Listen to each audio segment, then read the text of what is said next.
Hello friends, welcome to Sunrise Technical. आज के इस वीडियो में हम बात करने वाले हैं ग्रुप 4 की जो वैकेंसी आई है, जो नोटिफिकेशन आज ही आया है व्यापम के थ्रू। आज हम उसका कंप्लीट जो है डिटेल में बात करने वाले हैं। तो नमस्कार दोस्तों, मेरा नाम है मनोहर और स्वागत है आप सभी का सनराइज टेक्निकल में। आज के हमारे इस वीडियो के जो मेन पॉइंट है वो है नंबर ऑफ वैकेंसी, मतलब ग्रुप 4 के अंतर्गत टोटल नंबर ऑफ वैकेंसी कितनी आई है, उन वैकेंसी की एलिजिबिलिटी क्या है, मतलब योग्यता क्या है, कौन कौन उसमें फॉर्म डाल सकता है। देन फॉर्म डालने के बाद उसका सिलेबस क्या है, क्या हमको पढ़ना होगा, किस तरीके से स्कोर करना होगा, क्या उसका सिलेबस रहेगा, ये सारी डिटेल में हम बात करेंगे। देन बात करेंगे कि सीपीसीटी क्या है और सीपीसीटी ना होने से या होने से इस एग्जाम पर हमारा क्या इफेक्ट रहेगा। ठीक है, तो ये सारी डिटेल आज के इस वीडियो में मैं आपको देने वाला हूं। तो चलिए आइए हम स्टार्ट करते हैं वीडियो को। सबसे पहले हम बात कर लेते हैं जो हमारी ग्रुप 4 की वैकेंसी है, उसमें 2716 टोटल हमारी वैकेंसी आई है। ठीक है, कितनी? 2716 टोटल, जिसमें कि हमारी सबसे ज्यादा जो वैकेंसी है वो है सहायक वर्ग ग्रेड 3 कार्यालय सहायक, data entry, IT computer operator, लिपिक, कोडिंग, रिकॉर्ड क्लर्क व अन्य समकक्ष पद। मतलब इन पदों पे सबसे ज्यादा वैकेंसी आई है वो है हमारी 1782। ठीक है, और बाकी और भी ऐसे हमारी बहुत सारी पोस्ट है जिन पे हमारी जो है वैकेंसी निकली हुई है, उन पे थोड़ी कम है, लेकिन सबसे ज्यादा हमारी इस पे आई है। ठीक, जिसपे कि हमारी 1782 पोस्ट है। ठीक है, नेक्स्ट अब हम बात कर रहे हैं कि इसमें कौन कौन फॉर्म भर सकता है, इसकी एलिजिबिलिटी क्या है। तो देखिए, इसकी एलिजिबिलिटी इसमें है पात्रता की शर्तें यथा शैक्षणिक, तकनीकी, व्यावसायिक अर्हताएं, है ना। तो इसमें सबसे पहले इन्होंने क्या बोला है कि आपको हायर सेकेंडरी मतलब 12वीं तो पास होना ही चाहिए, है ना। 12वीं पास होने के बाद आपके पास 1 साल का कंप्यूटर डिप्लोमा होना चाहिए, यूजीसी द्वारा मान्यता प्राप्त किसी भी विश्वविद्यालय से डिप्लोमा, या फिर यूजीसी द्वारा मान्यता प्राप्त किसी भी मुक्त विश्वविद्यालय से डिप्लोमा, या फिर आपके पास DOEACC national institute of electronics and information technology, जिसको हम NIELIT बोलते हैं, से डिप्लोमा स्तर की परीक्षा, या फिर शासकीय ITI द्वारा आपने 1 वर्षीय computer operator programming assistant COPA जिसे बोलते हैं, उसमें आपने ITI किया हो, चाहे वो आपका NCVT से हो या फिर वो SCVT से हो, है ना। नेक्स्ट, इसके बाद अगर आपने जैसे कि BE किया है CSIT से, पॉलिटेक्निक डिप्लोमा किया है CSIT से, तब भी आप इस फॉर्म को फिलअप कर सकते हैं। देखिए यहाँ पे लिखा है उक्त मान्यता प्राप्त संस्थाओं से कंप्यूटर डिप्लोमा के अलावा निम्न अर्हताएं भी मान्य होंगी। मतलब अगर आपके पास 12th है और पॉलिटेक्निक डिप्लोमा है और CPCT है, तब भी आप इस फॉर्म को डाल पाएंगे।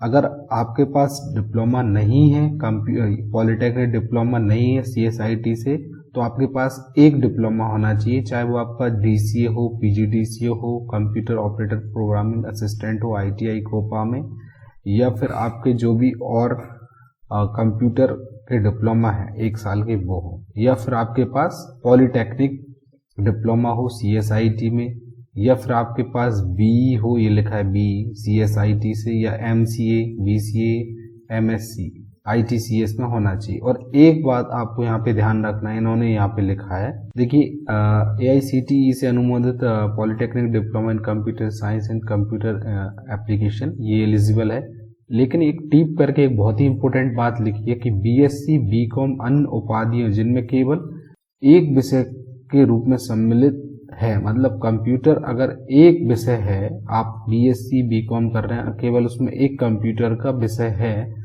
तब उस स्थिति में वो मान्य नहीं हो। ठीक है, तो इस चीज को हम ध्यान रखेंगे। और नेक्स्ट जो आपका CPCT है, इसमें ऐसा नहीं है कि आप एग्जाम क्रैक करने के बाद CPCT ये मांगेगा, आपको ये फॉर्म डालते टाइम ही आपसे CPCT कंपलसरी है, इसमें CPCT आपसे मांगी जाएगी। तो इसका एग्जाम जो है वो अगस्त में है 2023 में। ठीक है, तो इसमें जो है CPCT कंपलसरी है, जिसमें कि आपकी हिंदी की टाइपिंग की स्पीड 20 वर्ड पर मिनट होना चाहिए और इंग्लिश की स्पीड 30 वर्ड पर मिनट होना चाहिए। ठीक है, तो ये हमारी हो गई क्वालिफिकेशन एलिजिबिलिटी की बात।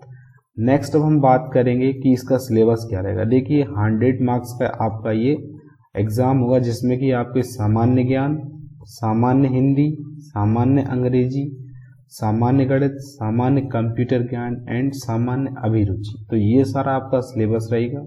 इससे आपके क्वेश्चंस बनेंगे। ठीक है, नेक्स्ट अब मैं आपको बताना चाहूँगा कि इसकी जो फॉर्म डलेंगे वो डलेंगे आपके 6 मार्च 2023 से, और आप इसमें रेक्टिफिकेशन कर सकते हैं, वो भी स्टार्ट होगा आपका 6 मार्च से ही। और आपके फॉर्म डलने की लास्ट डेट है 20 मार्च, और इसमें आप रेक्टिफिकेशन कर सकते हैं, संशोधन कर सकते हैं 25 मार्च तक। और आपकी जो परीक्षा की दिनांक व दिन है वो शनिवार 5 अगस्त से स्टार्ट होगी। ठीक है, तो ओबीसी के लिए वही आपका 250 रुपये है और जनरल के लिए 500 इसका चार्ज। ठीक है, और ये 5 अगस्त से स्टार्ट होगा, जिसमें कि आपकी 7 से 8 बजे तक रिपोर्टिंग टाइम, ये सारी चीज़ें तो आप उसी टाइम देखना, अभी इतना देखने की ज़रूरत नहीं है। 1 घंटे पहले हमको पहुंचना होता है। 8:50 से 9 बजे तक 10 मिनट, इस तरीके से 2-2 शिफ्टों में ये पेपर होगा। ठीक है, तो आई थिंक आपको इतना तो क्लियर होगा कि इसकी एलिजिबिलिटी क्या है, नंबर ऑफ पोस्ट क्या है। ठीक है, कब से फॉर्म डालेंगे। अब हम बात कर लेते हैं सीपीसीटी। देखिए अगर आपके पास सीपीसीटी नहीं, तो सीपीसीटी की हमने जो है कंप्लीट टेस्ट सीरीज लॉन्च कर दी है हमारे सनराइज टेक्निकल एंड्रॉयड ऐप पर। एंड्रॉयड ऐप का लिंक इस वीडियो के डिस्क्रिप्शन में है, आप अभी उसको डाउनलोड करके इस टेस्ट सीरीज में इनरोल कर सकते हैं, जिसमें कि आपको टेस्ट सीरीज, प्रॉपर गाइडेंस, सब कुछ अवेलेबल है। ठीक है, आप 9752837610 पर कॉल करके भी इस टेस्ट सीरीज की जो है इंफॉर्मेशन ले सकते हैं। देखिए अगर आपके पास सीपीसीटी नहीं है तो मैं आपको बता देता हूँ, सीपीसीटी का फॉर्म आप भर के इस एग्ज़ाम का फॉर्म भरने से पहले आप उसको कंप्लीट कर सकते हैं। सीपीसीटी का एग्ज़ाम कब कब होगा आइए उसकी भी हम बात कर लेते हैं। ये है सीपीसीटी 2022-23 का कैलेंडर।